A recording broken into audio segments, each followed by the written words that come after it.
nonsense. Are you talking like plot-wise, or are you talking like... The plot. I mean, plot-wise, it's part of the reason why you play these things, right? Like, so if it's garbage, then like, what's the point? Yeah, that's true. Final Fantasy games, like role-playing games in general. It's like, if the story's no good, then why am I bothering? It's gotta have some great combat, you know, like job. I played Final Fantasy 3. Yeah, that's good. Like the combat system, I do like in 15, but it's like that's the part of the game that I like. Yeah.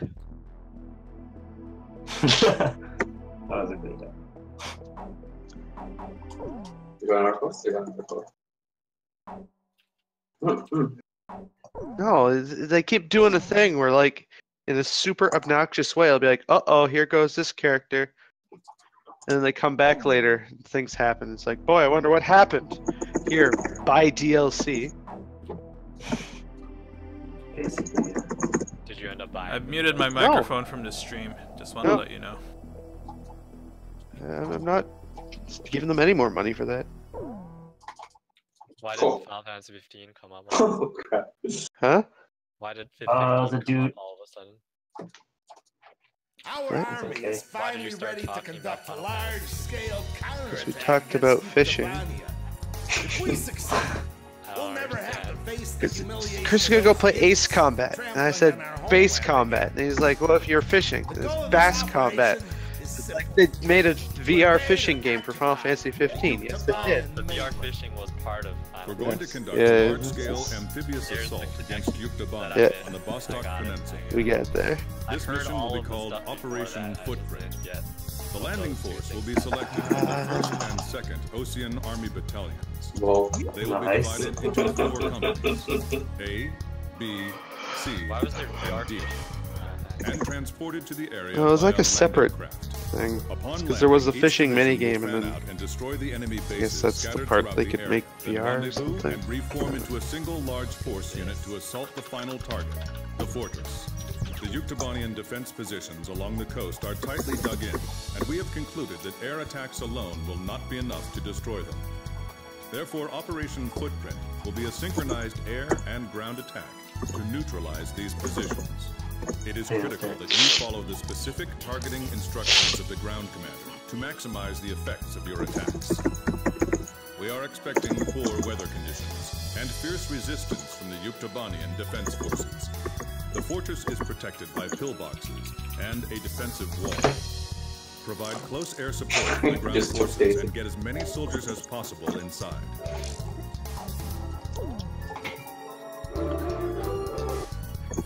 I wish you the best of luck in battle.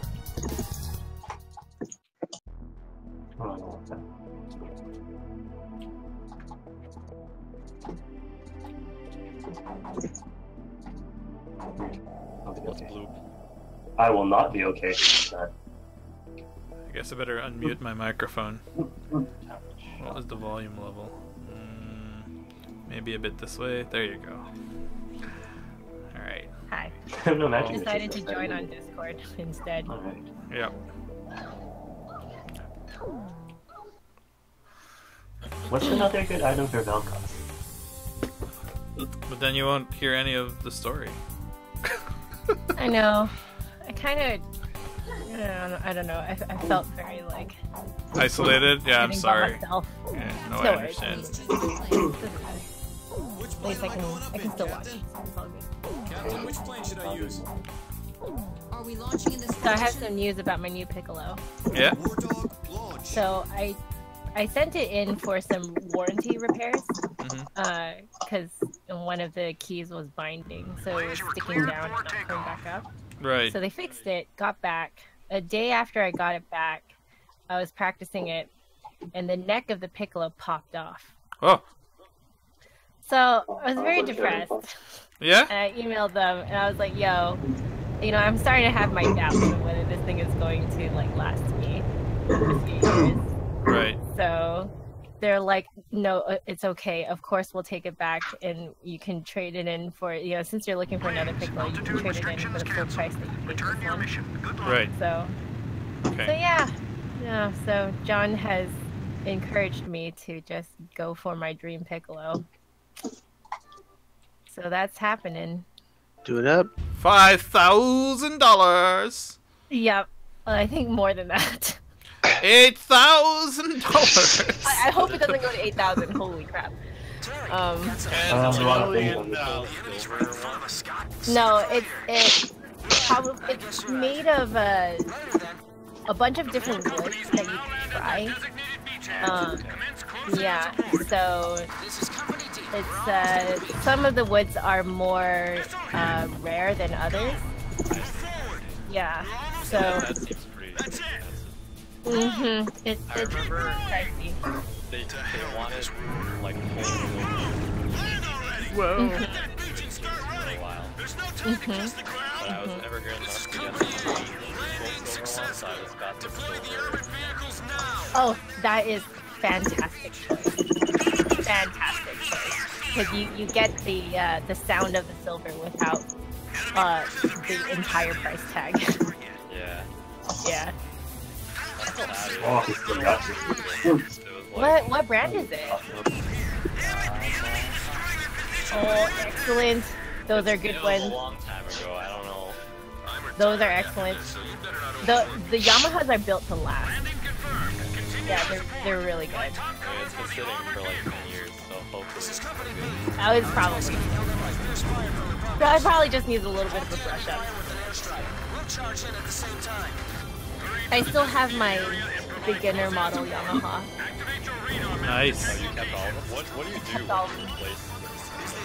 Oh my god. So the first one is like sentimental value, so that one I can't let go of. Okay.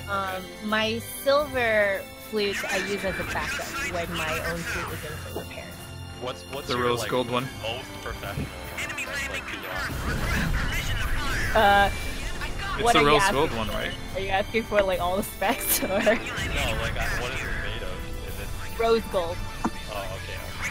Yeah. And that's just like silver, or just like It's so well, warm. I wanted the gold sound because I gold see. works for me, but Okay. at that time, that was before rose gold was like a big thing, but it was sort of like the cheaper version, the cheaper option of a gold that you can get because it's mixed in with copper. So it's less expensive than yellow gold. yellow. So yeah, and then as Pure it gold. happened, rose gold works for me anyway. So because I had tried a yellow gold flute before, and it's like, well, it's like butter. Like butter, yeah. Yeah, like that's what it felt like. It was like, oh, What does that mean, like butter? like when you play it, it just melts in with like, Hey, you that's feel like mine. it's The completely sound effortless. or like the actual like Both, okay. both. Yeah. So the sound is Every sound is just- smooth, like butter. I didn't have it fast enough. Better than silver sound, or is that like your No, not necessarily. It really depends on you, the player. Some players don't do well on gold at all. Like, they sound pretty awful, actually. But they get a really brilliant sound out of silver. But for people like me, I don't 100% enjoy the sound of silver that I create out of it. It's expensive. Yeah, I like the mellower gold sound. Because it allows me to blend in with other people more too, right? So you'll find that a lot of people who are more soloists, they tend to have silver flutes. Because it cuts through a little bit more than the gold does. I was just told to get silver, so I got silver. Yeah, a lot of people don't provide much explanation for it.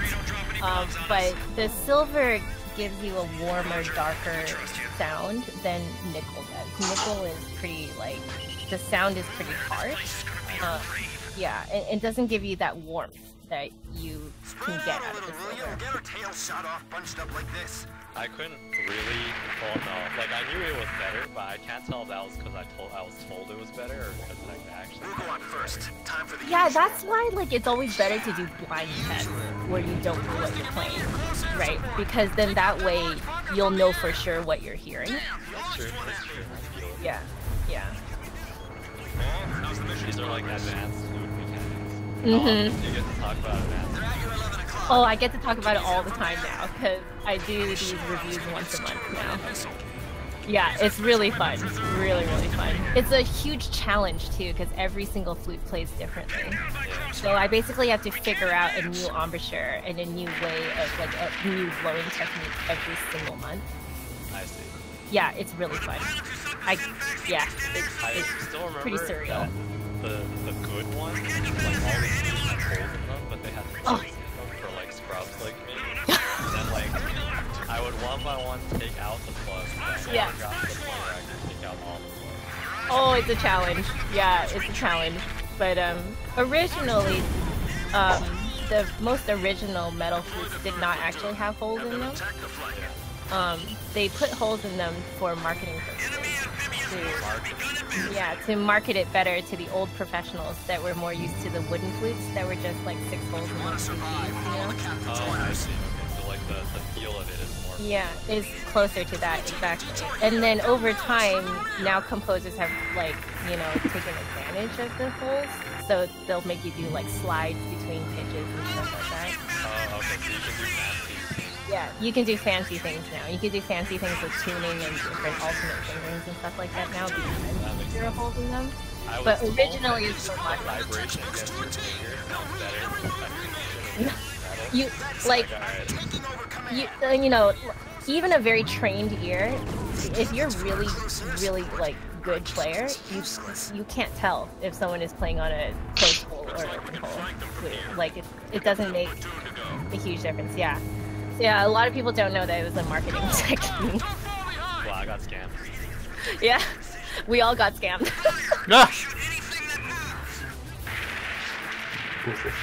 Head-on collision.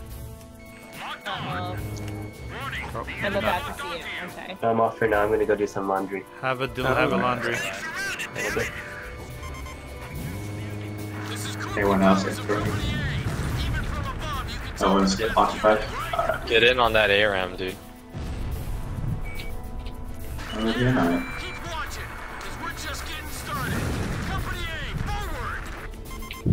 Do you not get motion sickness at all? No, not at all.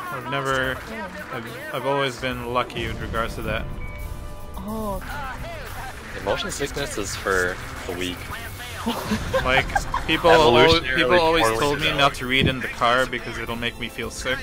Never Yeah, they don't know that. what they're talking about, dude. Those guys are just shitters. Yeah, I agree. It makes me sick. Like if I'm looking down at something and reading it, it'll make me sick. Like I've always been lucky. I know people who really need their Dramamine, and I feel sorry for them for being weak. So I found out something really weird was that like when I'm like on a cruise and I'm on the ship, Yeah. I don't get seasick at all. Right. But it's when I get off the ship. Yeah, I know why this happens. Yeah. So, Why? inside your inner ear, there's these little rocks that tell you in what position relative to like the flat land you are. And it adjusts, like if you're constantly moving, you kind of adjust, like your brain just compensates for it. But when you get off the ship, your brain does not adjust like well enough, depending on who you are. And then you start to just feel like really dizzy when you get off. It's called, there's a special like French name for it. Oh. Whoa. Oh my gosh, science. Amazing. So yeah, so that happened to me, and then I had to go play a concert. Oh no. It was really bad. I nearly got sick on stage. And so I completely made up a bar because I couldn't read it. I remember this story. This is a Yeah. video. This is Yeah, a video. I couldn't remember it. I couldn't read it, that is. I just made it up. What is that noise? Is that Jason sniffling? Yeah. Dude, how can you be almost sick for so long? Just get sick. Wow. I'm almost sick. I'm completely sick right now. What are you even talking about? What kind of, tell me about your sickness. Nah, that ain't sickness. That's just Popping up. ain't sickness, dude.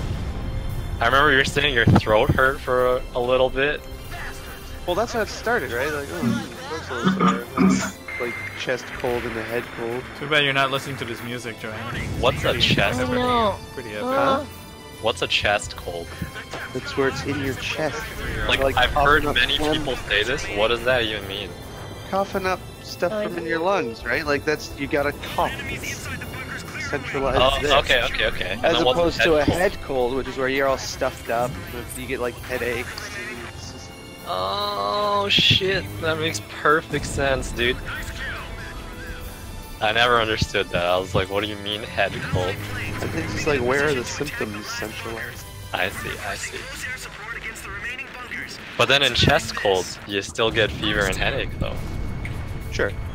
But I guess that's not the thing that's bothering Making you no the most. sense now.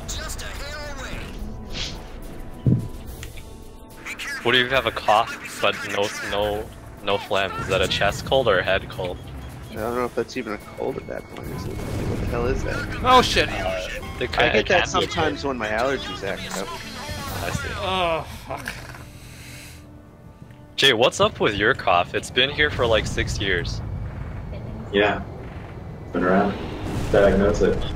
No, like, do you know what's up with that, or is that just like you just lived with that forever? I'm done. Wait,